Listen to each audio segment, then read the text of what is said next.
बहने उसके अनुरूप आचरण भी करे ना। कोई निर्दोष मुस्लिम आके बता दे कि मैं निर्दोष था, मेरे साथ अन्याय हुआ है, कोई नहीं बोल सकता। अगर किसी ने सरकारी संपत्ति पे कब्जा किया है तो उसके लिए क्या करूं? आरती लेके जाऊं, थाली सजाऊं उनकी? अगर हम उसको मस्जिद कहेंगे तो फिर विवाद होगा। हमें ज्ञानवापी बोल देना चाहिए। मुझे लगता है कि भगवान ने जिसको दृष्टि दी है वो देखे ना।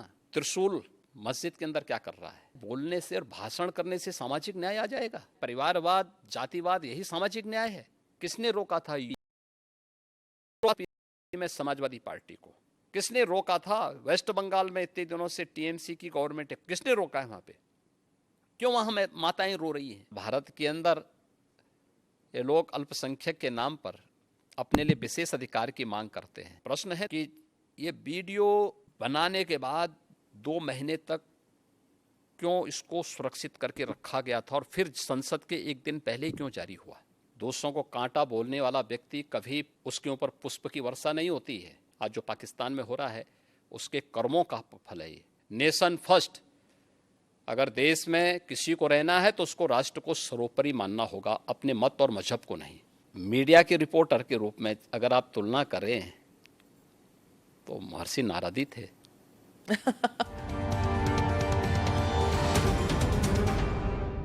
Namaste, everyone. Podcast with Smita Prakash.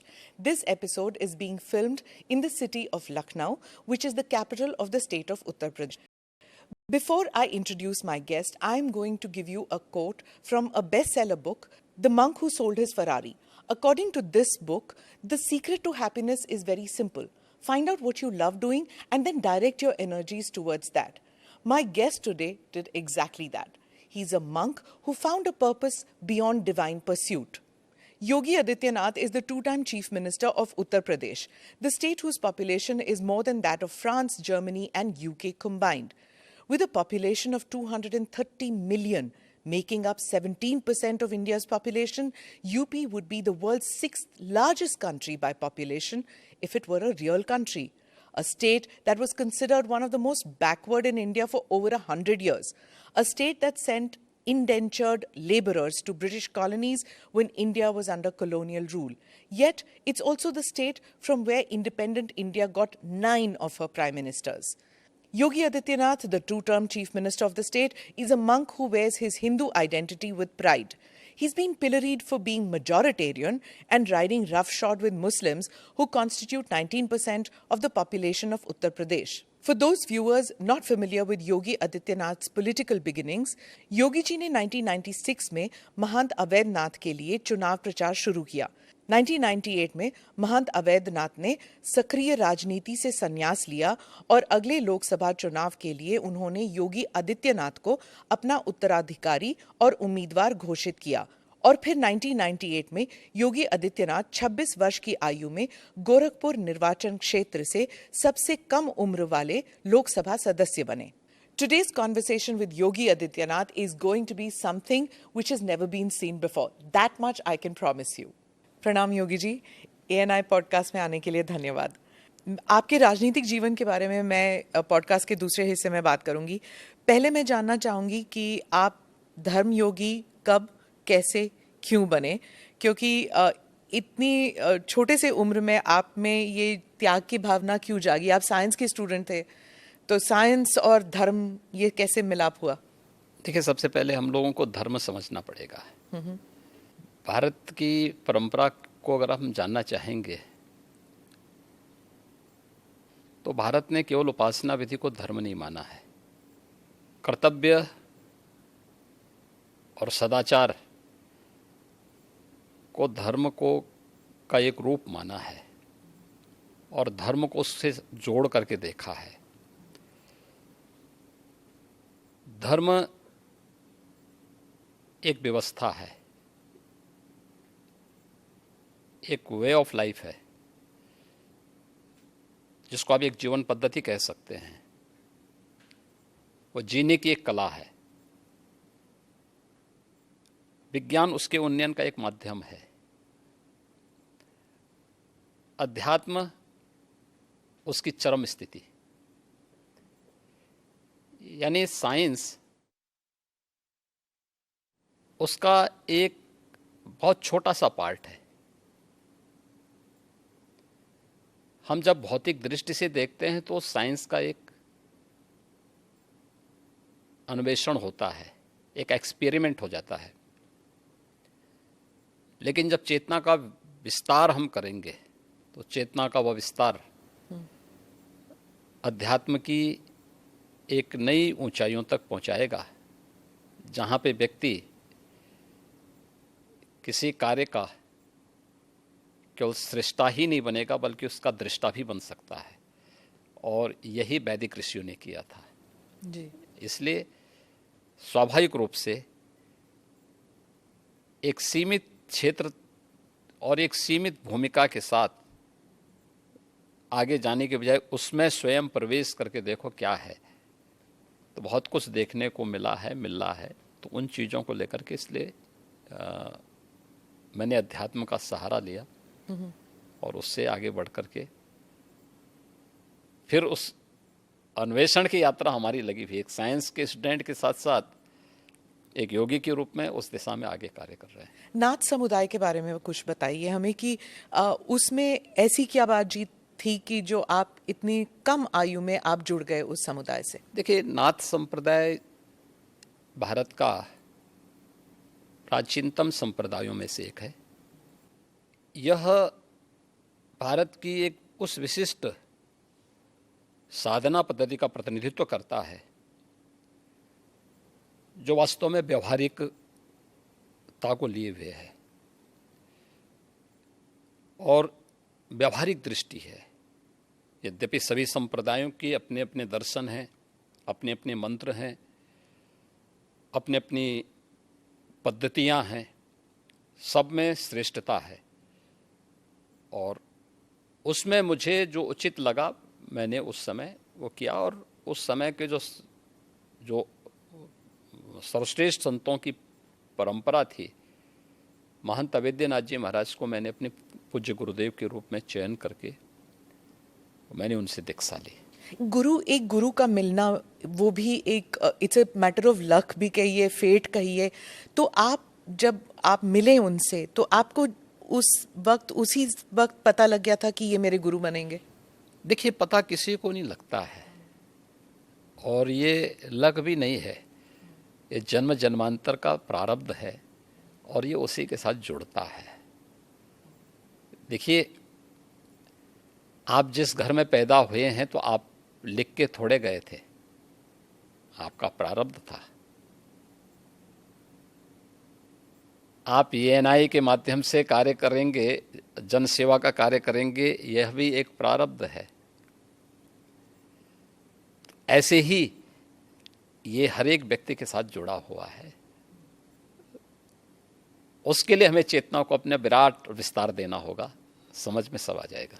तो जब आपने अपने घर में बताया कि मैं गुरु से मिला हूँ, मैं घर छोड़ के त्याग की जिंदगी बिताना चाहता हूँ, तब घर में रिएक्शन क्या हुआ? नहीं, देखिए, कोई माँ बाप इसके लिए अपनी सहमति नहीं देता है क्योंकि उनका अपना एक दायरा है, उनका एक दायरा है जो उनका एक सीमित क्षेत्र है। उस सीमित क्षेत्र को, उसी को बंधन कहते हैं।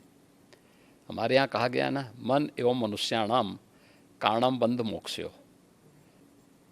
व्यक्ति के बंधन और मोक्ष का कारण उसका मन है, जो सोचता है कि मैं मेरा परिवार, ये जब भावना आती है ना तो व्यक्ति उस तक सीमित रहता है और यही उसके बंधन का कारण है। जो उस बंधन को तोड़ करके बाहर निकलता है वही उसकी मुक्ति का माध्यम बनता है, उसके मोक्ष का कारण बनता है। और उस बंधन को जो भी तोड़ेगा, ये बंधन हर एक क्षेत्र में व्यक्ति के जीवन में आते हैं। कष्ट हुआ आपको? एक विद्यार्थी अगर अपने बंधन को नहीं तोड़ेगा, एक क्लास में ही कहेगा कि नहीं मुझे तो इसी क्लास में रहना क्योंकि मुझे अच्छा लगता है, क्या वो अगली क्लास में जा पाएगा? नहीं जा पाएगा। एक शिक्षक कहेगा कि नहीं मुझे तो जहाँ नियुक्ति मिली है मैं उसी रूप में, या कोई कार्मिक इसी रूप में कहेगा कि मुझे वहीं काम करना है, क्या वह आगे बढ़ पाएगा? नहीं बढ़ पाएगा। उसको एक बंधन तोड़ना होता है। एक क्लास में है, क्लास के बंधन को तोड़ करके अगली क्लास में जाता है, उसका प्रमोशन होता है।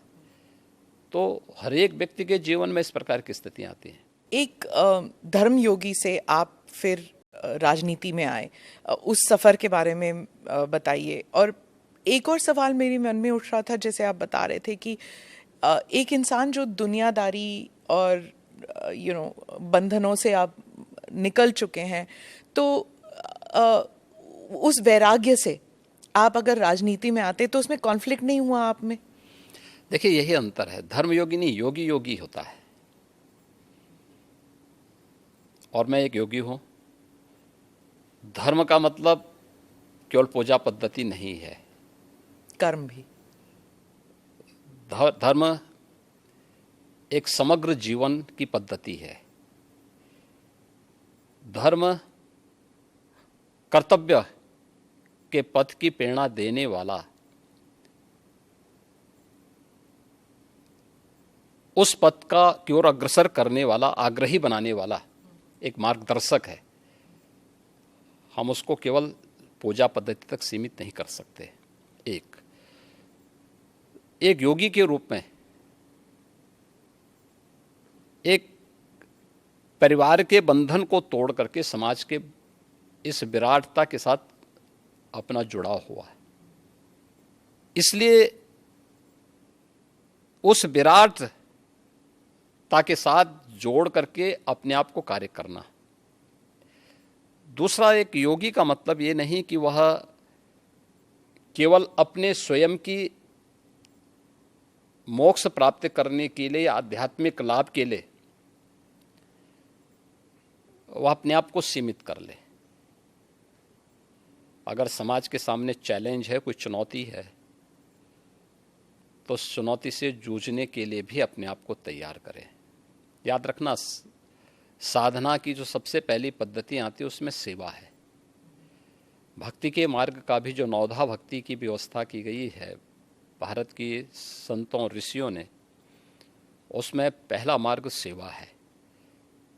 कोई भी साधक सन्यासी या योगी बनता है तो उसके लिए सेवा के मार्ग का अनुसरण करके ही आगे की दीक्षा का मार्ग प्रशस्त हो पाता है। हम लोग भी जब एक योगी के रूप में सार्वजनिक जीवन में आए तो सार्वजनिक जीवन में किसी पद या प्रतिष्ठा के लिए नहीं, बल्कि इस कार्य के लिए आए कि नहीं, यह एक सेवा का माध्यम है और हम समाज के अंतिम पायदान पर बैठे हुए व्यक्ति की सेवा इस पद पर रह करके अंत्योदय कर सकते हैं, और उसी लक्ष्य को लेकर के व्यक्ति कार्य करता है। जी, मैं फिर से उसी बात पे आऊंगी। जब आप घर छोड़ के निकले थे, अभी हाल ही में हमने देखा एक फ़ोटो आपने ट्वीट किया था और वो वायरल भी हो गया था, जब आप अपने माता से मिलने गए थे। तो उस वक्त आपको कैसा लगा जब आप गए थे? देखिए, मैं कई वर्षों के बाद गया था जी। मेरे पिताजी का जो है देहांत 2020 में हो गया था। मैं उससे पहले उनसे या उस अपने परिवार के लोगों से कई वर्षों से नहीं मिल पाया था। संजोग से कोरोना कालखंड प्रारंभ हो चुका था, लॉकडाउन प्रारंभ हो चुका था, तो उनके अंतिम संस्कार कार्यक्रम में मैं भाग नहीं ले पाया था। आपके पिताजी के? हाँ। तो मुझे जब गत वर्ष अवसर मिला था तो मैं अपनी माँ से मिलने के लिए जरूर गया था। तो स्वाभाविक रूप से एक माँ और पुत्र के बीच में जो संवाद होने चाहिए वही संवाद वहाँ पे हुआ। आप उनके अंतिम संस्कार के लिए नहीं जा पाए, पर जब वो आपसे मिलने आते थे, आप उस वक्त चीफ मिनिस्टर थे, तो वो एक आम नागरिक की तरह आते थे, सीएम के पिता के रूप में नहीं आते थे? नहीं, यहाँ वो कभी नहीं आए। वो मुझसे मिलने के लिए, मेरी एक बार उनसे मुलाकात हुई थी नजीमाबाद में, और नजीमाबाद में मैं एक चीनी मिल के उद्घाटन में गया था। तो भाषण करते हुए मैंने देखा सामने जो है कोई बैठा है, तो मैं पहचान गया उनको। मैंने कहा ये तो मेरे पिताजी हैं लगता है। वो सभा के बीच में बैठे हुए थे। तो फिर मैंने सभा समाप्त होने के बाद अपने साथ के कुछ लोगों से कहा, मैंने कहा देखो यार वो आए हैं तो उनको बुलाओ, थोड़ा मुलाकात करते हैं। तो तब मेरी मुलाकात हुई थी। जी। आपकी छोटी बहन जो है, उन्होंने एक इंटरव्यू में कहा था कि 30 साल उन्होंने आपको राखी नहीं बांधी। 2022 में एक इंटरव्यू में उन्होंने कहा कि कई वर्ष पहले जब उन्हें पता लगा कि आप घर छोड़ के आप योगी बनने के लिए निकले हैं, तो उन्होंने कहा कि वो भिक्षा मांगने वाले संतों में आपको ढूंढ रही थी और मिले नहीं आप उन्हें। बहुत मुश्किल हुआ होगा ना उन्हें? देखिए, ये सबके जीवन में आता है, लेकिन मुझे लगता है कि इन चीज़ों को हमें जो है केवल अपने स्वयं के स्मरण के लिए रखना चाहिए, और स्वाभाविक रूप से सबके जीवन में आता है। कई वर्षों के बाद जो है इस चीज़ें चलती रहती हैं। मुझे लगता है यही जीवन है। मैं एक इंटरव्यू का एक्सर्प्ट पढ़ना चाहती हूँ सर, क्योंकि ये हिंदी अखबार में छपा था और हमारे कई दर्शक हैं जो इंडिया से बाहर रहते हैं, वो शायद उन्होंने पढ़ा नहीं होगा। ये पढ़ के मुझे बहुत कठिन लगा जब मैंने पढ़ा, तो कि कैसे महसूस कर रही होंगी वो। मैं पढ़ के सुनाती हूँ। उसमें उन्होंने कहा, योगी के मुख्यमंत्री बनने के बाद कई लोग कहते थे कि आपको शर्म नहीं आती, आप मुख्यमंत्री की बहन हैं और बहन होकर आप चाय की दुकान चलाती हैं, इन हालतों में रहती हैं।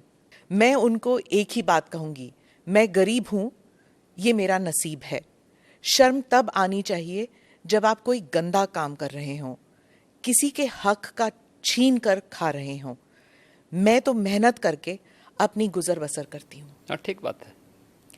मैं इसलिए पूछ रही हूँ सर, क्योंकि आमतौर पर लोग समझते हैं ना कि चीफ मिनिस्टर हो या फिर सांसद हो, विधायक हो, इनके इर्द गिर्द लोग जो हैं इतने धनी हो जाते हैं और फिर सार्वजनिक जीवन में इसलिए आते हैं कि जो धन कमा चुके हैं उसे प्रोटेक्शन के लिए।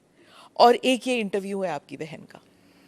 देखिए, व्यक्ति को कभी भी धन और वैभव संतुष्टि नहीं दे सकती है, और मुझे लगता है कि सबसे बड़ा योगी वह है जो स्वयं की मेहनत से संतुष्ट है, स्वयं के परिश्रम से संतुष्ट है। दूसरों की मेहनत से कुछ प्राप्त करना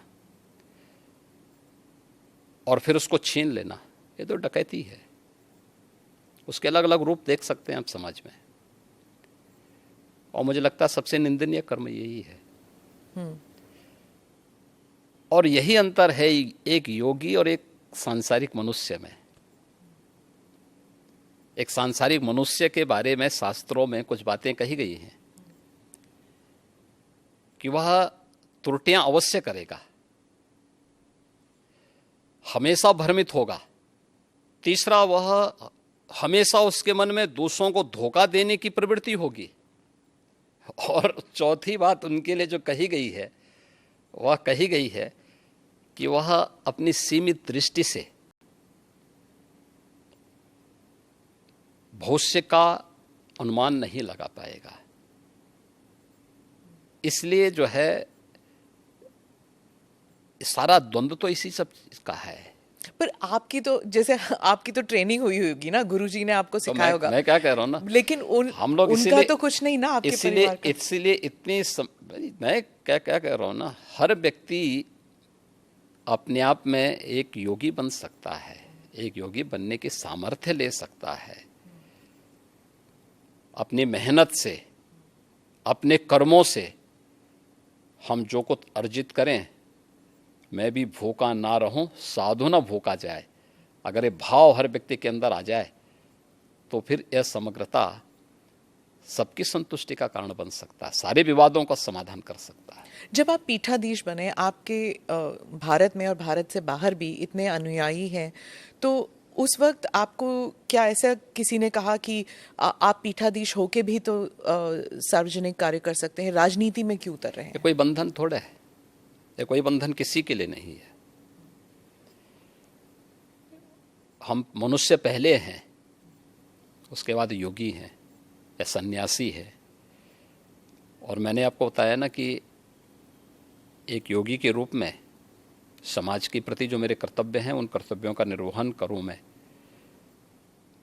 सेवा को धर्म को मैं सेवा का माध्यम बनाऊं, इससे बड़ी बात और क्या हो सकती है, और हम वही कर रहे हैं। तो एक सन्यासी का कर्तव्य क्या होता है? क्या वही जो कर्म कर रहा है अपना, ये चाहे पत्रकार हो या फिर राजनीति? हाँ, हर व्यक्ति कर सकता है, हर व्यक्ति कर सकता तो है। आप मुझे एक बात बताइए कि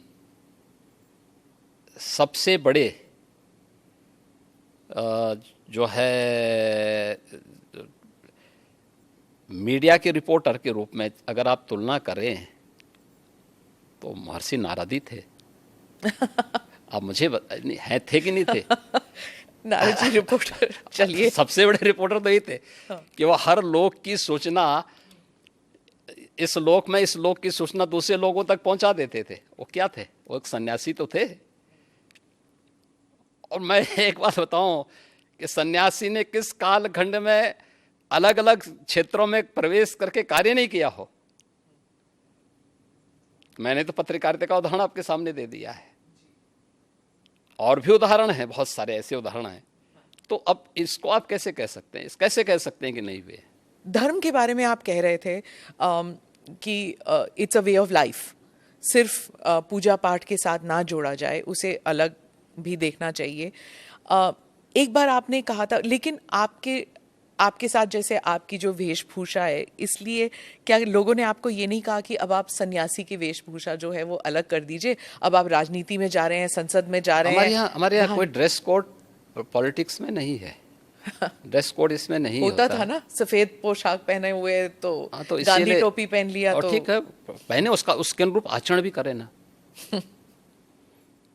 देखिए, यह वेशभूषा हमारी इसलिए है लोगों की दृष्टि में हमेशा बने रहें और लोग हमारे विचलन पे उंगली भी उठा सकें और विपरीत परिस्थितियों में साथ में खड़े भी हो सकें।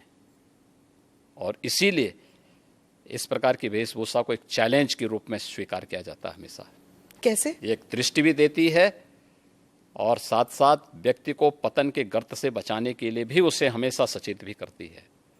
और इस दृष्टि से हम लोग हमेशा उसके प्रति कैसे, मैं चैलेंज समझी नहीं कि कैसे चैलेंज इसलिए है क्योंकि जो व्यक्ति इससे पहले जो आपने नेता की परिभाषा की है उस वेशभूषा में रहते थे, उनके कर्मों को भी दुनिया जानती है।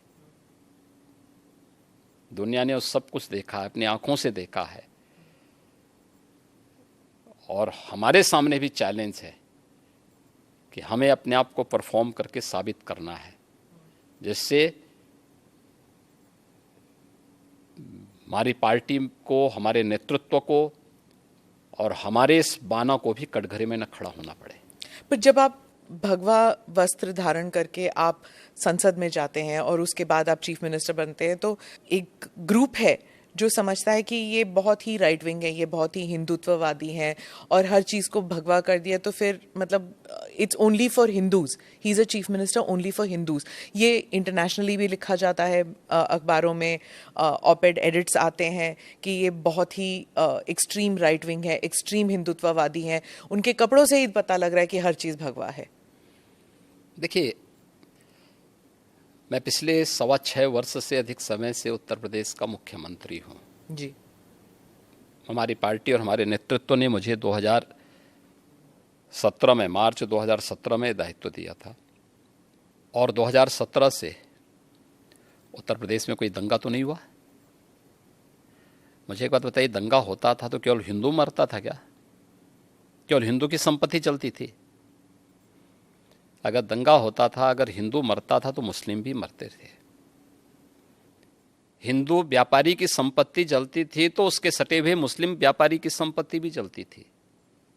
अगर गुंडे किसी हिंदू बेटी के लिए खतरा थे तो मुस्लिम बेटी के लिए भी उतना ही खतरा थे। कर्फ्यू लगता था और व्यापार प्रभावित होता था तो व्यापार तो पूरे बाजार का और पूरे मार्केट प्रभावित होती थी ना, एक व्यक्ति नहीं प्रभावित होता था। परसेप्शन खराब हुआ था तो यूपी का खराब हुआ था ना। पहचान का संकट यूपी के हर नागरिक के सामने आया था ना, केवल हिंदुओं के सामने नहीं आया था। इसलिए यह एक वह स्थिति है। 6 वर्ष में दंगा नहीं हुआ। आज आप देख रहे हैं यूपी में ना, 6 वर्ष में कोई दंगा नहीं हुआ, 6 वर्ष में कोई कर्फ्यू नहीं लगा, 6 वर्ष में सारे पर्व और त्यौहार शांतिपूर्ण तरीके से संपन्न हुए। ये बड़ी बड़ी बातें करने वाले लोग देखें तो कैसे चुनाव होने, नगर निकाय का चुनाव, पंचायत चुनाव यूपी का, विधानसभा का चुनाव यूपी का, और वेस्ट बंगाल में भी पंचायत के चुनाव हुए थे, क्या हाल हुए थे। वे लोग वेस्ट बंगाल बनाना चाहते हैं देश को, जिस प्रकार से वेस्ट बंगाल में भी टीएमसी की गवर्नमेंट ने किया था। दोनों में अंतर है। हमने ढोंग नहीं किया, कोई पाखंड नहीं किया। हर एक को चुनाव लड़ने का अधिकार, उसका अधिकार है भाई, उसको मिलना चाहिए। वो चुनाव लड़े, जीतने की सामर्थ्य होगी जीतेगा, हम में सामर्थ्य होगी हम जीतेंगे, हम में सामर्थ्य नहीं है तो नहीं जीतेंगे, और नहीं जीतना चाहिए हमें अगर हम में सामर्थ्य नहीं है तो। लेकिन अगर कोई व्यक्ति विरोधी ही क्यों ना हो, अगर उसमें सामर्थ्य है, योग्यता है, उसको जीतना चाहिए। उसका लोकतांत्रिक अधिकार है, कैसे हम उससे उसे वंचित कर सकते हैं। लेकिन कुछ लोग सत्ता में आकर के जबरन पूरी व्यवस्था को कैद कर देना चाहते हैं, और जो वेस्ट बंगाल में हमको देखने को मिला सबको, कैसे वहां विरोधी कार्यकर्ता दलों के कार्यकर्ताओं को मारा गया। ये चीजें आंखों को खोलने वाली हैं। इस पे तो कोई बोलता नहीं, इस पे कोई टिप्पणी नहीं करता है, सब मौन है। 1990 में कश्मीर में जो कुछ हुआ उस सब पे सब लोग मौन थे। आखिर ये दोहरा दृष्टिकोण क्यों? और इसीलिए पब्लिक विश्वास नहीं करते इन लोगों में। योगी जी के डर से यहाँ मेरा कौन डर है? नहीं, आपने एक बार कहा था ना कि एक हाथ में माला है, एक हाथ में भाला है। तो एक आपका एक जो आक्रामक तरीका है टू डील विद माफिया, क्या इसकी वजह से यहाँ पर है? नहीं, देखिए, हम लोग तो सज्जनों के लिए जितने संवेदनशील हैं, दुर्जनों के लिए उतने ही कठोर भी है। और इस शासन की रणनीति है, शस्त्रेण रक्षते राष्ट्रे शास्त्र चिंता प्रवर्तते। यानी व्यवस्था सबकी सुरक्षा के लिए आवश्यक है, सुरक्षा सबको। कानून का राज होगा, लेकिन कानून को बंधक बनाने की छूट किसी को नहीं दी जाएगी, कोई भी हो, कतई नहीं देंगे। आपने ये भी कहा था कि कानून जो है वो मानव के लिए होना चाहिए, दानव के लिए नहीं। ठीक बात है, पर एक कॉन्स्टिट्यूशनल डेमोक्रेसी में सर, हर जीव जंतु के लिए कानून एक जैसा होना चाहिए। मतलब शेर भी शिकार कर सकता है, गाय के लिए भी उतना ही हक तो है। क्या आप शेर को रोकते हैं क्या? नहीं तो आप शेर को बोलिए ना जंगल में जाके, नहीं रोक सकते। वही आप बोले ना कि शेर महाराज शिकार मत करिए, आपको हम रोटी खिलाएंगे, जाइए रोटी खिलाइए। तो वही मैं कह रही हूँ कि कानून में मैं वही कह रहा हूँ, वह एक वहाँ की नेचुरल व्यवस्था है, और वह नेचुरल व्यवस्था, दंड का प्रावधान, यह एक व्यवस्था का प्रावधान है, और वह व्यवस्था, वह प्रावधान कानूनन ही लागू होती है, गैर कानूनी तरीके से नहीं लागू होती। तो चीफ मिनिस्टर कैसे तय कर सकते हैं कौन मानव है कौन दानव? चीफ मिनिस्टर कहाँ तय करते हैं? चीफ मिनिस्टर तो एक बात बोलते हैं कि भाई देखो शांति बनी रहनी चाहिए, हम तो हमेशा शांति का उपदेश देते हैं। कुछ लोग तो नहीं मानते कि आप शांति, सिर्फ शांति, मतलब आप बुलडोजर बाबा, ये सब आपके साथ, आपके नाम के साथ जुड़ा हुआ है, और आपका जो एक सिस्टम बना है, बाकी चीफ मिनिस्टर्स भी उसको कॉपी करने लग गए हैं। मुझे एक जगह आप बुलडोजर बाबा है तो वहाँ बुलडोजर मामा भी आ गए हैं। मुझे एक बात बताइए, इतने बड़े प्रदेश में इंफ्रास्ट्रक्चर का डेवलपमेंट होना चाहिए कि नहीं होना चाहिए? जी। और क्या इंफ्रास्ट्रक्चर के लिए क्या आज भी हम कुदाल और फावड़ा लेकर के जाएंगे कि हमें उसके लिए बुलडोजर और आधुनिक मशीनें चाहिए? बुलडोजर बाबा उसके लिए नहीं कहा जाता आपको सर, आप भी जानते हैं। अब इंफ्रास्ट्रक्चर के मार्ग में कोई बाधक होगा, यहाँ पहले होता क्या था, कोई कार्य स्वीकृत होता था, अभी पैसा अलॉट हुआ नहीं कि माफिया जाके जबरदस्ती हड़प करके सामान गिरा देते थे। अब लैंड का अलॉटमेंट हो रखा है कि यह हाईवे यहाँ से अयोध्या के लिए बनना है, ये बाराबंकी होते हुए बनना है, तो सत्ता प्रायोजित माफिया क्या करते, कहते हैं नहीं अब ये यहाँ से नहीं बनेगा, हमारी सुविधा इधर से है, हम इसको यहाँ से बना करके, वो अपना वहाँ पे मिट्टी और गिट्टी सब गिराना प्रारंभ करते थे, आधा दोरा काम छोड़ के पैसा निकाल लेते थे। ये सत्ता में बैठे हुए लोगों की हिम्मत नहीं थी कि उन माफियाज को रोक सके। आप मुझे बताइए, इस माफिया के लिए बुलडोजर चला करके उसको ध्वस्त करके जो अलॉटमेंट सरकार ने तय कर रखा है, इस पे ही हाईवे बनेगा, और उसी पे नियम के अनुसार कार्य होगा, ये तय करना इस सरकार का काम है या नहीं है, ये सरकार का कार्य है और सरकार यही कर रही है। पर जैसे आपके प्रदेश में 19% मुसलमान पॉपुलेशन है और कई लोग कहते हैं, उस समुदाय के लोग कहते हैं कि आप वो बुलडोजर को उनके घरों को तोड़ने में इस्तेमाल करते हैं। किसी कोई निर्दोष मुस्लिम आके बता दे कि मैं निर्दोष था, मेरे साथ अन्याय हुआ है, कोई बता दे, कोई नहीं बोल सकता। और फिर न्यायपालिका तो सबके लिए खुली है ना। पर जैसे अगर किसी ने कानून तोड़ा है, जैसे ये माफिया के लोग हैं, पर उनका घर तोड़ना क्यों जरूरी पड़ गया? नहीं, अगर किसी ने सरकारी संपत्ति पे कब्जा किया है तो उसके लिए क्या करूं? आरती लेके जाऊं, थाली सजाऊं उनकी, जो अब तक होता था? उत्तर प्रदेश की जनता क्या चाहती है? उत्तर प्रदेश की जनता यही चाहती थी कि उनको सुरक्षा मिले और इन गुंडा तत्वों पर, इन माफियाज पर सख्ती हो। बीजेपी को प्राप्त जनादेश इस सख्ती की ओर लगातार इशारा करती है, आम पब्लिक के सेंटिमेंट को इसके साथ जोड़ती है। 19 से 20% आबादी हो या 100% आबादी, कानून का राज सबके हित में है और वही समृद्धि का मार्ग भी आगे बढ़ाएगी, वही प्रदेश में एम्प्लॉयमेंट जनरेट करेगी, वही प्रदेश की बेटियों को सुरक्षित करेगा, और यही उत्तर प्रदेश के अंदर किया गया है। आपने विधानसभा में कहा कि हम माफिया को मिट्टी में मिला देंगे, तो जब ऐसे, वो उमेश पाल मर्डर के केस में हुआ था शायद, तो जब ऐसे होता है तो सोशल मीडिया में फैल जाता है, चलो जी अब गाड़ी उलटने वाली है, योगी जी को बुलाओ। जब अमृतपाल भी भाग गया था तो कहते योगी जी के, अगर योगी जी के राज में होता तो ये तो कभी ना होता, वो तो गाड़ी उलट ही देते। देखिए, कानून का राज हर हाल में होना चाहिए और सुरक्षा की गारंटी हर व्यक्ति को मिलनी चाहिए। सरेआम एक अधिवक्ता की कोई हत्या कर दे, ये स्वीकार्य नहीं हो सकता है। और जो लोग इन माफियाज को संरक्षण करते थे, तो उनको विधानसभा में यही संदेश दिया गया था कि माफिया को बहुत संरक्षण दे हो, ये माफिया मिट्टी में मिल जाएंगे, चिंता मत करो। आप रिग्रेट नहीं करते हैं ये आपने जो कहा? नहीं, काहे, किस बात के लिए? कुछ भी गलत नहीं था। यही तो आपका जो ये आक्रामक एक स्टाइल है, उस स्टाइल को बहुत से लोग कॉपी करने लग गए हैं, या उस स्टाइल को लेकर एक योगी स्टाइल बन गया है कि देखिए, हाँ, कोई स्टाइल नहीं है। देखिए हम लोग, आप मना करें, हम लोग तो एक सामान्य उसके तहत काम करते हैं। देखिए, जो समाज के अनुकूल है, एक सामान्य नागरिक के अनुकूल है, प्रदेश के अनुकूल है, हम वही करेंगे। विधानसभा में आपके और अखिलेश जी के बीच में जैसे जब स्पीचेस चलती हैं, आप कुछ कह देते हैं, फिर वो वापस कुछ कहते हैं, फिर आक्रमण, आप जैसे कोई इंडिया पाकिस्तान मैच चल रहा हो वैसे चलता है आपका। देखिए, कोई इंडिया पाकिस्तान नहीं है, हिंदुस्तान है ये। पाकिस्तान तो दलिद्रता की नई पराकाष्ठा को प्राप्त कर रहा है और उत्तर प्रदेश देश का सबसे समृद्ध राज्य है।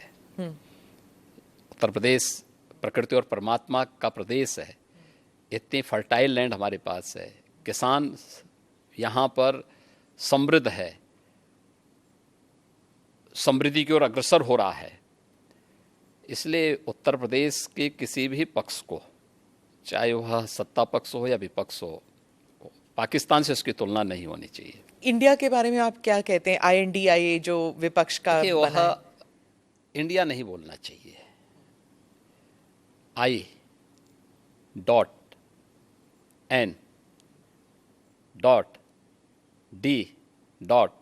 हर एक उसमें डॉट लग गया उसका। तो चोला बदलने से पिछले कर्मों से मुक्ति नहीं मिल जाएगी। जनता तो पुराने करामातों को देख रही है।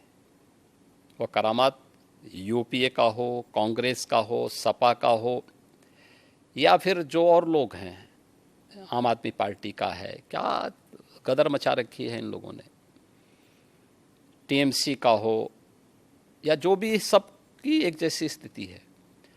तो इसलिए ये लोग चोला बदल करके देश को भ्रमित करना चाहते हैं। देश की जनता लोकतांत्रिक दृष्टि से बहुत परिपक्व है। आपको नहीं लगता कि जैसे विपक्ष कह रही कि बीजेपी डर गई जब ये INDIA का गठन हुआ, तो वो डर के मारे एनडीए को फिर से उजागर करने की कोशिश कर रहे हैं? कैप्टन कौन है? हमारे कैप्टन तो मोदी जी हैं। Team BJP, team NDA, team India के कैप्टन के रूप में देश को नेतृत्व दे रहे हैं। सभी बीजेपी से जुड़े हुए सभी दल, जितने भी हमारे एलाइज हैं, वे सब एक नेता के रूप में। एनडीए ने जो अपना मैनिफेस्टो तैयार किया है, कॉमन मिनिमम प्रोग्राम अपना जो तय किया है, पिछले 9 वर्षों के अंदर वह प्रभावी ढंग से लागू हुआ है।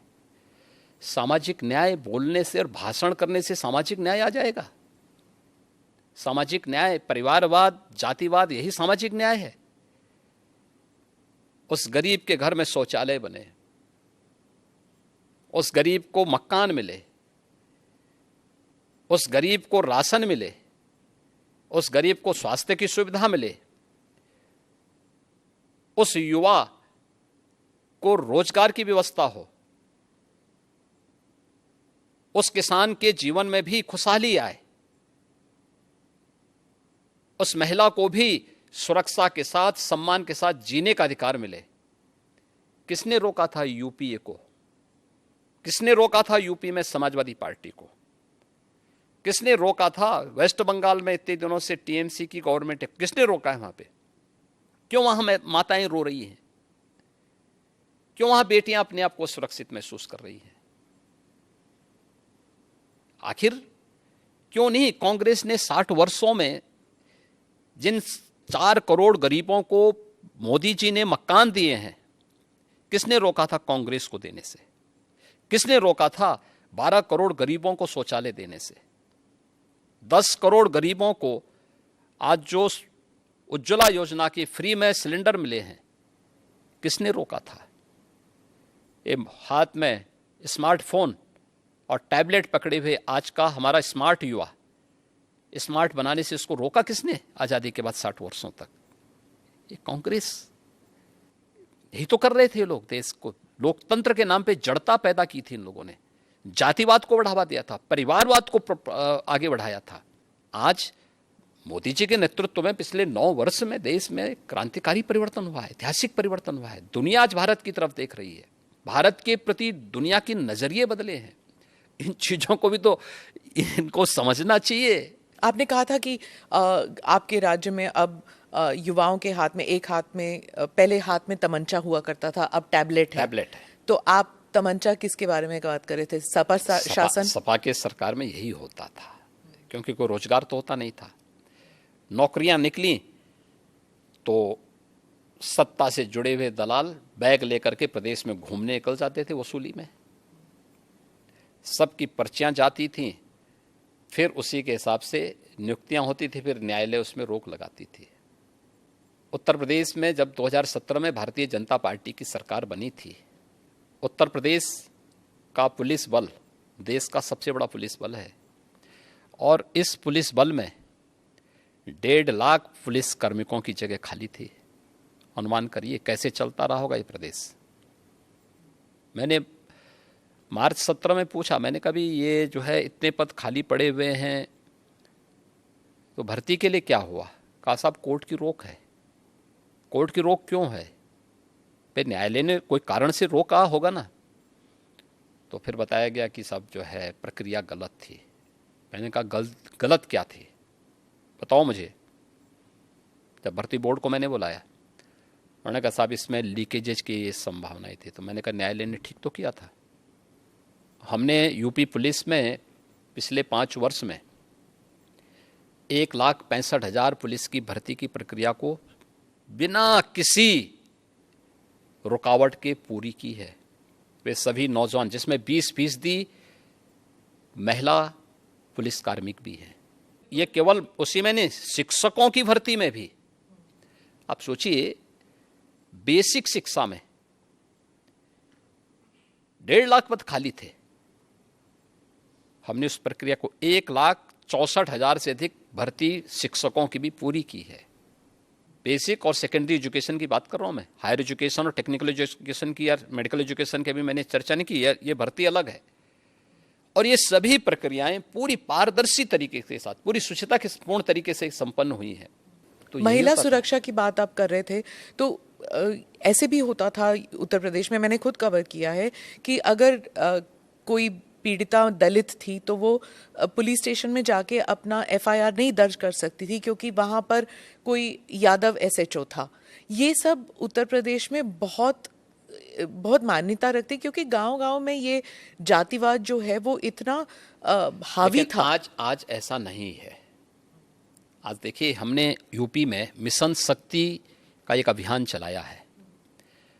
आप आश्चर्य करेंगे कि हमारे पास जब 17 में हम आए थे तो मात्र 10,000 महिला पुलिस अधिकारी और कर्मचारी थे।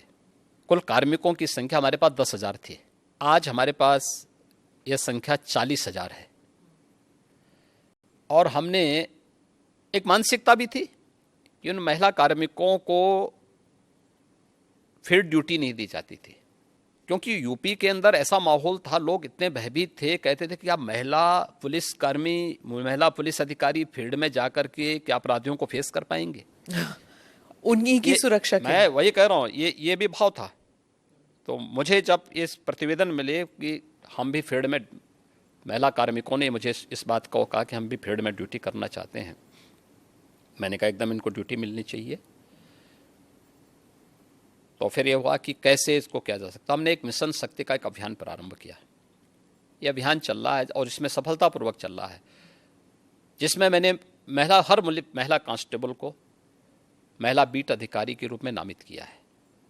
और उनकी जिम्मेदारी है 57,000 से अधिक ग्राम पंचायतें यूपी में इस समय, लगभग 58,000 हैं, कुछ नगर निकाय में आए हैं, 57,700 के ऊपर अभी भी हमारे पास ग्राम पंचायतें हैं। वे सप्ताह में एक दिन ग्राम पंचायत में जाकर के गांव की सभी महिलाओं के साथ महिला सुरक्षा पे चर्चा करेंगे। आंतरिक या बाह्य कहीं सुरक्षा में कोई सेंध लगाने वाला है तो महिला कांस्टेबल को बताएंगे। और उन सबको पिंक स्कूटर हमने उपलब्ध करवाए हैं, महिला कार्मिक, जो कुछ को करा दिया गया, कुछ को कराया जा रहा है। ऐसे शहरी क्षेत्र में भी, और ये हर सप्ताह उनकी जिम्मेदारी है जाकर के देखना।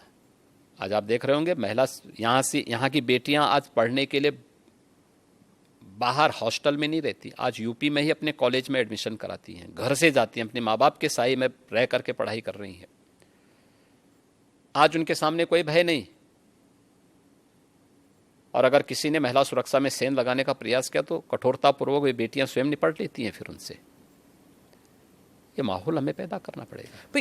ये जो INDI ग्रुपिंग बनी है, ये महिला सुरक्षा 2024 तक महिला सुरक्षा को एक बहुत बड़ा इशू बनाएगी, क्योंकि मणिपुर में जो गैंग रेप जो मसला हुआ था उसको लेकर कहेगी कि मोदी सरकार बेटी बचाओ बेटी पढ़ाओ जरूर कहती है, लेकिन महिला सुरक्षित नहीं है, और मणिपुर का किस्सा उठाएगी। तो तब आप बैकफुट पे तो चले गए ना, क्योंकि कैसे एक्सप्लेन कर सकेंगे? देखिए, एक बात हम सबको समझनी होगी, भारत की लोकतांत्रिक व्यवस्था में हर संवैधानिक संस्था की अपनी लक्ष्मण रेखा है, और जब भी उसका अतिक्रमण होगा तो दुर्भाग्य से इस प्रकार की स्थितियां बनती हैं। मणिपुर के लिए आप केंद्र और राज्य सरकार को दोषी तो ठहरा रहे हैं। मणिपुर में शांति होनी चाहिए, हर व्यक्ति की कामना है, क्योंकि पिछले 9 वर्ष के अंदर जो ऐतिहासिक कार्य पूर्वोत्तर के राज्यों में हुए हैं, और प्रधानमंत्री मोदी जी के नेतृत्व में पिछले 9 वर्ष के दौरान मणिपुर हो या जम्मू कश्मीर हो, जिस प्रकार से शांति बहाली वहां हुई और राष्ट्र की मुख्य धारा से क्षेत्र जुड़े हैं, ऐतिहासिक है। आज़ादी के बाद पहली बार अरुणाचल, नागालैंड, मिजोरम, मेघालय, मणिपुर, त्रिपुरा, असम, ये सभी मुख्य धारा के साथ जुड़कर के विकास की प्रक्रिया के साथ तेजी के साथ आगे बढ़े थे। दुर्भाग्य से पड़ोसी मुल्कों के द्वारा जिस प्रकार की साजिशें कभी कभी रची जाती हैं, और लगातार नॉर्थ ईस्ट के मामले में तो इसके साक्ष्य हैं। कहीं ना कहीं जब किसी स्तर पर अनावश्यक लक्ष्मण रेखा का अतिक्रमण करके कार्यपालिका के कार्य में जब कोई संवैधानिक मशीनरी अनावश्यक रूप से हस्तक्षेप करेगी, जो काम संसद का है, जो काम कार्यपालिका का है, उसमें हस्तक्षेप होगा, तो इस प्रकार की दुर्भाग्यपूर्ण स्थिति बनती है। आप विश्वास करिए, मणिपुर में फिर से शांति बहाली होगी और वहां पर बीजेपी की गवर्नमेंट जिस विकास की प्रक्रिया को आगे बढ़ा रही थी, प्रक्रिया आगे बढ़ेगी, तेजी के साथ आगे बढ़ेगी। पूर्व सेनाध्यक्ष कांग्रेस हो या यूपीए हो या INDIA जो ग्रुप है, ये जो ... ग्रुप है, यह ग्रुप अपने यहां देखे ना, बेटी मणिपुर की हो या राजस्थान की, यूपी हो या बिहार या वेस्ट बंगाल, हर बेटी को सुरक्षा मिलनी चाहिए, हर नागरिक को सुरक्षा मिलनी चाहिए, और ये किसी भी सरकार की सर्वोच्च प्राथमिकता होनी चाहिए। लेकिन प्रश्न है, देश की जनता भी करना चाहेगी इन लोगों से कि ये वीडियो बनाने के बाद 2 महीने तक क्यों इसको सुरक्षित करके रखा गया था, और फिर संसद के एक दिन पहले क्यों जारी हुआ, जिस दिन संसद चलनी थी उसी दिन क्यों जारी हुआ? इसके पीछे क्या साजिश नहीं दिखती है? अस्थिरता पैदा करना इसका उद्देश्य नहीं है। इसके नाम पे भारत को बदनाम करना और भारत की लोकतांत्रिक व्यवस्था को बदनाम करने की इसकी साजिश नहीं है। जो लोग अपने यहाँ लोकतंत्र बहाली नहीं कर पाते, लोकतंत्रवादियों को कुचलते हैं, उन लोगों की साजिश इसके पीछे है, और उसका मोहरा कुछ चुनिंदा लोग बन रहे हैं कि सब दिखाई नहीं देता है। ये सब स्पष्ट है। हम लोगों को इन चीज़ों को भी देखना होगा, और इससे सतर्क होकर के ही हम शांति भी बहाली करेंगे। साथ साथ आम जनमानस का विश्वास मोदी जी के प्रति है, और फिर से मोदी जी के नेतृत्व में NDA की गवर्नमेंट बनेगी, इसमें 2024 में कोई संदेह नहीं होना चाहिए। आप राजनीतिक साजिश की बात करते हैं। पूर्व सेनाध्यक्ष मनोज नरवणे ने कहा है कि इसमें एक अंतर्राष्ट्रीय एंगल भी हो सकता है। उन्होंने कहा कि जो भारत के जो एनिमीज हैं, चाहे चाइना हो या फिर पाकिस्तान हो, वो हमारे बीच जो लोग हैं और जो फिशर्स हमारे बीच हैं, जो दरारें हैं हम लोगों के बीच, उन दरारों को और डीप और गहरा करना चाहती है। तो इस मणिपुर के किस्से को ही लेकर उन्होंने कहा कि हो सकता है कि उनका भी कोई हाथ हो इसमें। नहीं, मैंने कहा ना कि जो लोग लोकतंत्रवादियों को अपने देश में कुचलते हैं, उनको मणिपुर और भारत का लोकतंत्र कैसे अच्छा लग सकता है? और आपका राज्य भी नेपाल से जुड़ा हुआ है, आप भी एक किस्म से आप भी एक फ्रंटियर हमारे यहाँ कोई दिक्कत नहीं आएगी। उत्तर प्रदेश सुरक्षित है और उत्तर प्रदेश सुरक्षित रहेगा। INDIA को लेकर बात चल रही थी, तो अगर अखिलेश और राहुल गांधी फिर से वापस आते हैं जैसे 2017 के चुनाव में आए थे, तो क्या फिर से बीजेपी के लिए? उत्तर प्रदेश में सभी जोड़ियां आ चुकी हैं। 2014 में ये सब मिलकर के लड़ चुके हैं, 2017 में, 2019 में, 2022 में, चारों चुनाव मोदी जी के नेतृत्व में भारतीय जनता पार्टी और NDA ने विराट बहुमत के साथ में सफलता प्राप्त की है। और 2024 में उत्तर प्रदेश भी और देश भी इंतजार कर रहा है। देश को धोखा देने वाले, देश की जनता को जाति, मत और मजहब के आधार पर बांटने वाले, सामाजिक न्याय के नाम पर परिवारवाद और जातिवाद को प्रश्रय देने वाले, अपने राजनीतिक स्वार्थों के लिए देश को आतंकवाद, नक्सलवाद और अलगाववाद की भट्टी में झोंकने वाले तत्वों को ये देश कभी स्वीकार नहीं करेगा, कभी नहीं स्वीकार करेगा। उनकी पार्टियां सब कहती हैं कि आपकी पार्टी है जो एक सिस्टम लाना चाहती है, और उस सिस्टम के अंतर्गत आप जुडिशरी को, इलेक्शन कमीशन को, मीडिया को, सबको दबा के रखते हैं और यूसीसी भी उसी में कह रहे हैं कि यूनिवर्सल सिविल कोड भी उसी रास्ते में एक है। देखिए, यूसीसी के बारे में दुष्प्रचार ज़्यादा है। मुझे एक बात बताइए कि हम न्याय की बात करते हैं, हम सामाजिक न्याय की बात करते हैं और परिवार में न्याय नहीं कर पा रहे हैं। ये शुरुआत परिवार से तो करो। शादी ब्याह का हो या संपत्ति और विरासत का मामला, ये सब पे एक समान रूप से लागू होना चाहिए। वन नेशन वन लॉ की थ्योरी लागू तो होनी ही चाहिए अगर एक देश के नागरिक हैं। और दुर्भाग्य है कि दुनिया के अंदर अल्पसंख्यक समुदाय अपने लिए विशेष अधिकार की मांग नहीं करता, वो बहुसंख्यक समाज के साथ जुड़ने की बात करता है। और भारत के अंदर ये लोग अल्पसंख्यक के नाम पर अपने लिए विशेष अधिकार की मांग करते हैं।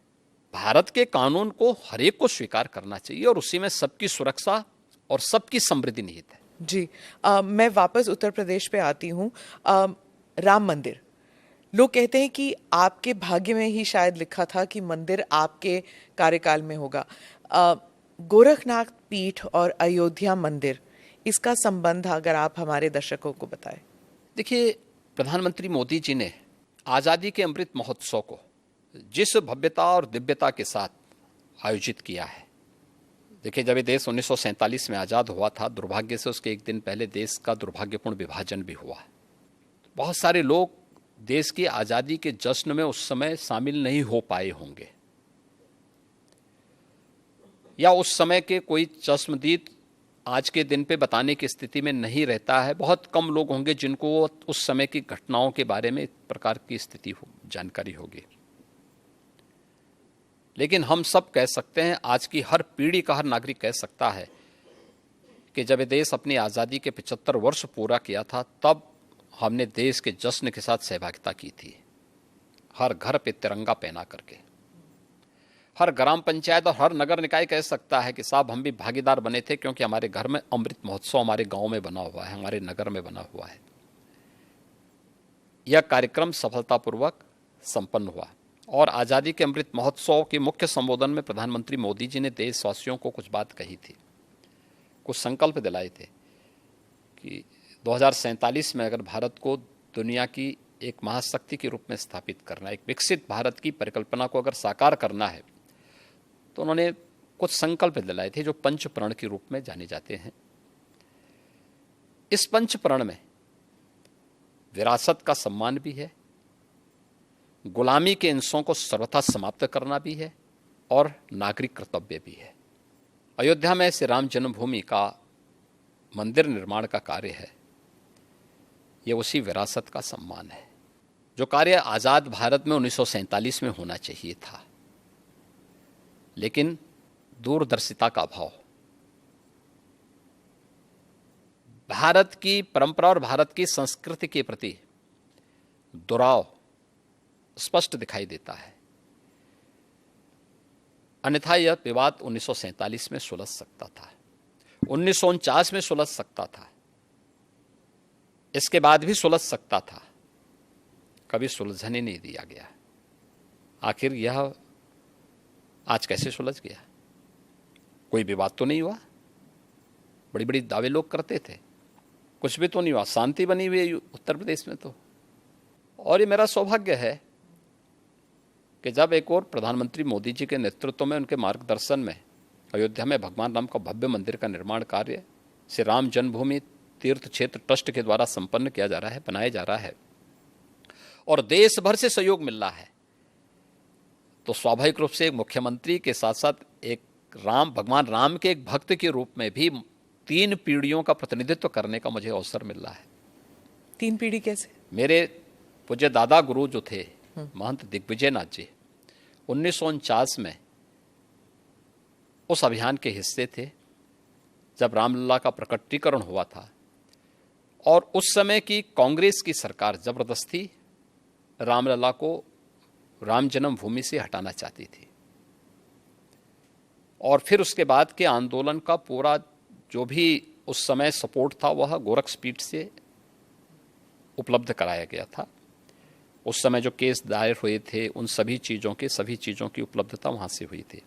1983-84 में जब श्री राम जन्मभूमि मुक्तियज्ञ समिति बनी थी, राम जन्मभूमि मुक्ति के लिए, तो उसका नेतृत्व मेरे पूज्य गुरुदेव महंत विद्यानाथ जी महाराज ने किया। उस पूरे आंदोलन का नेतृत्व राष्ट्रीय स्वयंसेवक संघ और विश्व हिंदू परिषद के नेतृत्व में, मार्गदर्शन में, पूज्य संतों के मार्गदर्शन में उसका नेतृत्व उन्होंने किया। और जब राम जन्मभूमि में भव्य मंदिर निर्माण की आधारशिला प्रधानमंत्री मोदी जी के कर कमलों से रखी गई, तब प्रदेश का मुख्यमंत्री मैं स्वयं था। तो मेरे लिए तो ये बहुत ही गौरवपूर्ण क्षण था और स्वाभाविक रूप से एक आत्मिक संतुष्टि का भी माध्यम बना कि एक तरफ करोड़ों लोगों के जीवन में परिवर्तन लाने के लिए शासन की योजनाओं को उन तक पहुंचाने का आनंद भी मिलता है और दूसरी तरफ विरासत का सम्मान भी हम इस रूप में कर पा रहे हैं। ज्ञानवापी काशी विश्वनाथ मंदिर, आप पहले चीफ मिनिस्टर हैं जब जो अपने कार्यकाल में 100 बार आपने दर्शन किए हैं काशी विश्वनाथ मंदिर। क्या ज्ञानवापी मस्जिद को लेकर, मैं इसलिए पूछ रही हूँ जैसे क्योंकि आप गोरखनाथ पीठ के पीठाधीश के नाते भी पूछ रही हूँ, क्या इस प्रॉब्लम का कोई सोल्यूशन है? देखिए, अगर हम उसको मस्जिद कहेंगे तो फिर विवाद होगा, हमें ज्ञानवापी बोल देना चाहिए। वो ज्ञानवापी है और माननीय न्यायालय में गया है, माननीय न्यायालय स्वयं देख लें, अगर वहाँ साक्ष्य हैं, भौतिक साक्ष्य हैं, शास्त्रीय प्रमाण होंगे, अन्य पुरातात्विक प्रमाण भी होंगे, तो स्वाभाविक रूप से इस पे निर्णय होना चाहिए। और मैं अपील करूंगा मुस्लिम समाज से भी, देखिए हमें आज विकास के बारे में चर्चा करनी चाहिए। पाकिस्तान की दुर्गति और उसकी दलिद्रता और उसकी छीना झपटी आप देख रहे होंगे, क्या दुर्गति प्राप्त कर रहे हैं। दूसरों को कांटा बोलने वाला व्यक्ति कभी उसके ऊपर पुष्प की वर्षा नहीं होती है, उन कांटों से ही उसको उसके शरीर भी छलनी छलनी होते हैं। आज जो पाकिस्तान में हो रहा है उसके कर्मों का फल है ये। आज जो भूखमरी का शिकार पाकिस्तान बना हुआ है, यह अपने कर्मों का फल भोग रहा है। इसलिए पुरानी गलतियों की पुनरावृत्ति न होने दें, बहुत शांतिपूर्ण तरीके से उपलब्ध साक्ष्य जो इस बात को प्रमाणित करते हैं। मुझे लगता है कि भगवान ने जिसको दृष्टि दी है वो देखे ना, त्रिशूल मस्जिद के अंदर क्या कर रहा है, हमने तो नहीं रखे ना, वहां तो सुरक्षा है, सेंट्रल फोर्सेज है, उनके मुतवल्ली हैं, ताला चाबी उनके पास रहती है, त्रिशूल कैसे वहां बने हुए हैं। ज्योतिर्लिंग हैं, देव प्रतिमाएं हैं, पूरी दीवारें चिल्ला चिल्ला के क्या कह रही हैं। और उसके बाद भी हम जानबूझ करके, देखिए एक होता है कि जन्म से दिखाई नहीं देता है, हम मान सकते हैं कि दिव्यांग है, जन्मांध है, दृष्टिबाधित है, एक जानबूझ करके ढोंग करे। जो दृष्टिबाधित है उसको दिशा दिखाई जा सकती है, लेकिन जो ढोंग कर रहा है उसको कोई दिखा नहीं सकता है। आप ढोंगी किसे कह रहे हैं? मैं इसीलिए कह रहा हूं ना, जो उन प्रमाणों को नकार रहा है, उन प्रमाणों के बाद भी ये कहता है कि नहीं साहब, तो जबरदस्ती वाली बात करते हैं। देखिए, आप इतिहास में तोड़ मरोड़ कर सकते हैं, लेकिन उन ऐतिहासिक साक्ष्यों के साथ नहीं जो वहां की दीवारें चिल्ला चिल्ला के कहती हैं, और उन ऐतिहासिक साक्ष्यों को भी देखने की आवश्यकता है। और मुझे लगता है कि ये प्रस्ताव मुस्लिम समाज की तरफ से आना चाहिए कि साहब ऐतिहासिक गलती हुई है और उस गलती के लिए हम चाहते हैं समाधान हो। आपने मुस्लिम समुदाय के साथ कोई ऑफ देखिए, हमने अपनी तरफ से कोई पहल नहीं की है। वे पहल करना चाहेंगे तो जरूर विचार करेंगे। जी, आपने पाकिस्तान का जिक्र किया योगी जी। एक और बात चर्चा में आई है, वो सीमा हैदर का जो केस है। उन्होंने अपील भी किया है, योगी जी और मोदी जी, आप दोनों मुझे वापस मत भेजिए, मैं पाकिस्तान वापस नहीं जाना चाहती। पबजी के माध्यम से ये रिवर्स लव जिहाद कहा जा रहा है, कुछ लोग इसे वो टर्म दे रहे हैं। देखिए, ये सुरक्षा एजेंसियां उसको देख रही हैं और जो भी रिपोर्ट आएगी उसके अनुसार बाद में उसमें विचार करेंगे। एक भारत से भी एक लड़की जो है वो पाकिस्तान चली गई और उसने भी अपना देख धर्म रहे हैं, सुरक्षा परिवर्तन किया। एजेंसियां उसको देख रही हैं। 2 देशों से जुड़ा हुआ मामला है और संबंधित एजेंसियां इसमें काम कर रही होंगी। सर, एक मैं सवाल पूछूंगी कि साउथ एशिया में भारत का रोल आप क्या विजन करते हैं कि क्या होना चाहिए? क्योंकि बहुत से लोग कहते हैं कि हम विश्व गुरु का जो सपना देख के चले हैं वो थोड़ा ओवर एम्बिशियस है। तो साउथ एशिया में और ग्लोबली आपका विजन क्या है भारत? देखिए, मैंने कहा ना, पिछले 9 वर्ष में प्रधानमंत्री मोदी जी के नेतृत्व में भारत ग्लोबल लीडर के रूप में स्थापित हुआ है। कोई संदेह नहीं कि प्रधानमंत्री मोदी जी के नेतृत्व में अगले 3 वर्षों के अंदर भारत दुनिया की तीसरी बड़ी अर्थव्यवस्था के रूप में स्थापित न हो जाए, जरूर होगा। दुनिया के अंदर भारत की अपनी एक पहचान बनी है। भारत के बारे में लोगों के दृष्टिकोण में बदलाव आया है और जो भारत के बारे में कहा जाता था, आज प्रधानमंत्री मोदी जी के नेतृत्व में वह साकार हो रहा है। सर, अंत में एक सवाल ज़रूर पूछूंगी, क्योंकि ये महाराष्ट्र सदन में हुआ था कि एक विधायक ने कहा था कि जो नारा चल रहा है कि भारत में रहना होगा तो वंदे मातरम कहना होगा, और उनके मजहब में ये उन्हें परमिशन नहीं देता कि आप खुदा के अलावा किसी और के बारे में आप सिर झुकाएं, किसी और के सामने। देखिए, देश संविधान से चलेगा, मत और मजहब से नहीं। देखिए, मैं ईश्वर का भक्त हूँ, ईश्वर में अगाध निष्ठा रखता हूँ, लेकिन किसी पाखंड में विश्वास नहीं करता हूँ। आपने देखा होगा, जब मुझे हमारी नौकरशाही ने कहा कि नोएडा लोग नहीं जाते, चीफ मिनिस्टर को नहीं जाना चाहिए, मैं उसको उल्लंघन करके नोएडा गया, कई बार गया, आधा दर्जन बार जा चुका हूँ। दूसरी बार मुझे कहा गया कि रात्रि में सीएम को बिजनौर में निवास नहीं करना चाहिए, तो मैं जानबूझ करके वहाँ रुका और मैंने पूछा, मैंने कहा भी क्यों नहीं निवास करना चाहिए? तो उन्होंने कहा, साहब दोबारा सीएम नहीं बन सकता है। तो मैंने कहा, मैं दोबारा भी सीएम बनूंगा, चिंता मत करो। दूसरा सवाल ये नहीं है, सवाल ये है कि मैं प्रदेश का सीएम हूँ। आप ये बोलिए ना कि साहब वहाँ रहने की व्यवस्था नहीं है, तो जो भी गेस्ट हाउस होगा उसी में रहेंगे ना, आखिर कोई तो रहता होगा। एक कमरा चाहिए मुझे, तो सोने के लिए एक तख्ता चाहिए, ओढ़ने के लिए कंबल चाहिए, तो कुछ चाहिए थोड़ा है। तो इसमें जो है, क्यों आप इस प्रकार की बातें करते हैं? मैं गया था, रुका था वहाँ पे। ऐसे ही आगरा के सर्किट हाउस के बारे में कहा जाता था, यानी मुझसे पहले पता नहीं कोई सीएम रुका कि नहीं रुका, लेकिन कि वहाँ सर्किट हाउस में जो सीएम रुकता है वो अपशकुन हो जाता है। तो मैंने कहा भी क्या अपशकुन होता है? उन्होंने कहा, साहब जो है उसकी कुर्सी चली जाती है। तो मैंने कहा, जो कुर्सी कल जानी वो आज चली जाए, लेकिन मैं रात्रि को रुकूंगा यहीं। फिर किसी ने कहा, साहब यहाँ पे प्रेत आत्माएं आता ही हैं। तो मैंने कहा, कम से कम उनसे वार्ता करने का अवसर मिलेगा ना रात्रि में। तो तुम सब सो जाओगे तो कम से कम किसी से बातचीत तो करूँगा रात्रि में कि भाई कौन है, क्या है।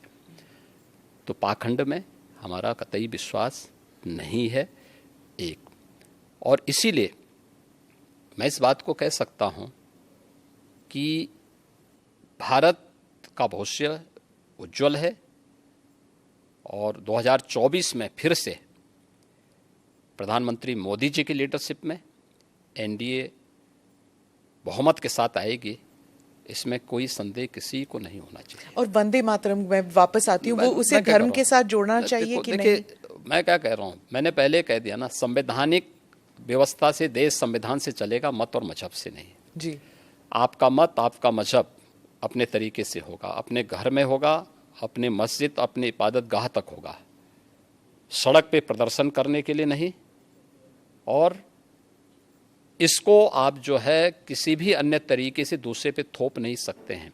नेशन फर्स्ट, अगर देश में किसी को रहना है तो उसको राष्ट्र को सर्वोपरि मानना होगा, अपने मत और मजहब को नहीं। और मत और मजहब सेकेंडरी प्रश्न है, नेशन फर्स्ट है।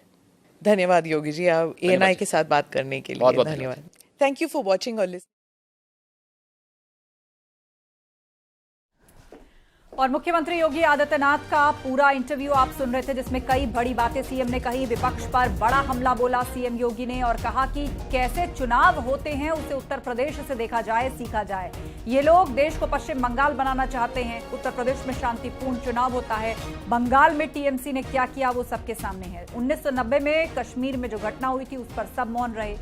बीते 6 साल में यूपी में कोई दंगा नहीं हुआ है। यहाँ पर कानून का राज है। और ज्ञानवापी पर भी सीएम योगी ने बड़ा बयान दिया है। उन्होंने कहा, सबसे पहले तो ज्ञानवापी को मस्जिद कहना गलत है। त्रिशूल मस्जिद के अंदर क्या कर रहा था, जो चिन्ह वहां पर सर्वे में निकल करके आए, ये ऐतिहासिक गलती हुई। अब मुस्लिम समुदाय को चाहिए वो खुद आए और कहें कि हम इसका समाधान चाहते हैं। तो सीएम योगी आदित्यनाथ ने कहा कि ज्ञानवापी की दीवारें बता रही है कि दरअसल ज्ञानवापी है क्या, और इसे अगर मस्जिद कहा जाए तो ये बहुत ही विवादित होगा। वहां पर त्रिशूल के निशान है, वहां पर ज्योतिर्लिंग है, और ऐसे में वहां पर मुस्लिम समाज को आगे आना चाहिए। वहीं माफियाओं को लेकर भी उन्होंने कहा कि माफिया पर कार्रवाई न करें तो क्या करें, माफिया पर कार्रवाई हम कर रहे हैं। विपक्षी गठबंधन पर भी सीएम योगी आदित्यनाथ ने हमला किया। उन्होंने कहा कि ये इंडिया नहीं है बल्कि ... गठबंधन है ये।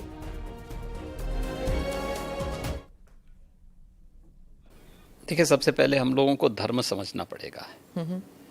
भारत की परंपरा को अगर हम जानना चाहेंगे तो भारत ने केवल उपासना विधि को धर्म नहीं माना है, कर्तव्य और सदाचार को धर्म को का एक रूप माना है और धर्म को उससे जोड़ करके देखा है। धर्म एक व्यवस्था है, एक वे ऑफ लाइफ है,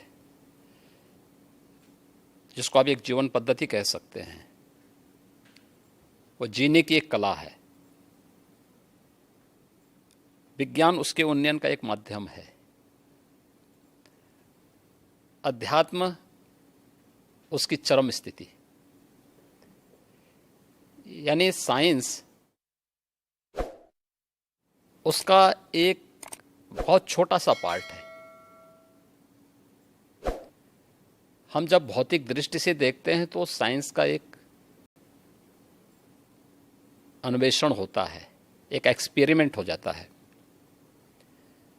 लेकिन जब चेतना का विस्तार हम करेंगे तो चेतना का वह विस्तार अध्यात्म की एक नई ऊंचाइयों तक पहुंचाएगा, जहां पे व्यक्ति किसी कार्य का केवल सृष्टा ही नहीं बनेगा बल्कि उसका दृष्टा भी बन सकता है। और यही वैदिक ऋषियों ने किया था जी। इसलिए स्वाभाविक रूप से एक सीमित क्षेत्र और एक सीमित भूमिका के साथ आगे जाने के बजाय उसमें स्वयं प्रवेश करके देखो क्या है, तो बहुत कुछ देखने को मिल रहा है। तो उन चीज़ों को लेकर के इसलिए मैंने अध्यात्म का सहारा लिया और उससे आगे बढ़ करके फिर उस अन्वेषण की यात्रा हमारी लगी हुई। एक साइंस के स्टूडेंट के साथ साथ एक योगी के रूप में उस दिशा में आगे कार्य कर रहे हैं। नाथ संप्रदाय भारत का प्राचीनतम संप्रदायों में से एक है। यह भारत की एक उस विशिष्ट साधना पद्धति का प्रतिनिधित्व करता है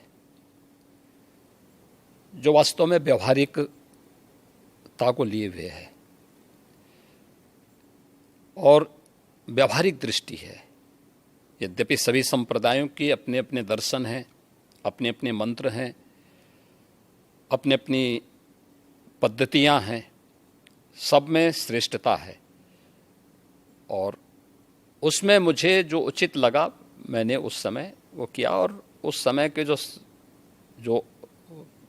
सर्वश्रेष्ठ संतों की परंपरा थी, महंत अवेद्यनाथ जी महाराज को मैंने अपने पूज्य गुरुदेव के रूप में चयन करके मैंने उनसे दीक्षा ली। देखिए, कोई माँ बाप इसके लिए अपनी सहमति नहीं देता है, क्योंकि उनका अपना एक दायरा है, उनका एक दायरा है, जो उनका एक सीमित क्षेत्र है। उस सीमित क्षेत्र को, उसी को बंधन कहते हैं। हमारे यहाँ कहा गया ना, मन एवं मनुष्याणाम कारणम बंध मोक्षयो।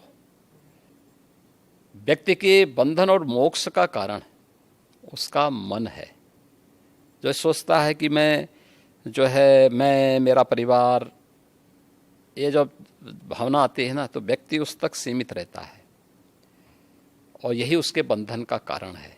जो उस बंधन को तोड़ करके बाहर निकलता है, वही उसकी मुक्ति का माध्यम बनता है, उसके मोक्ष का कारण बनता है।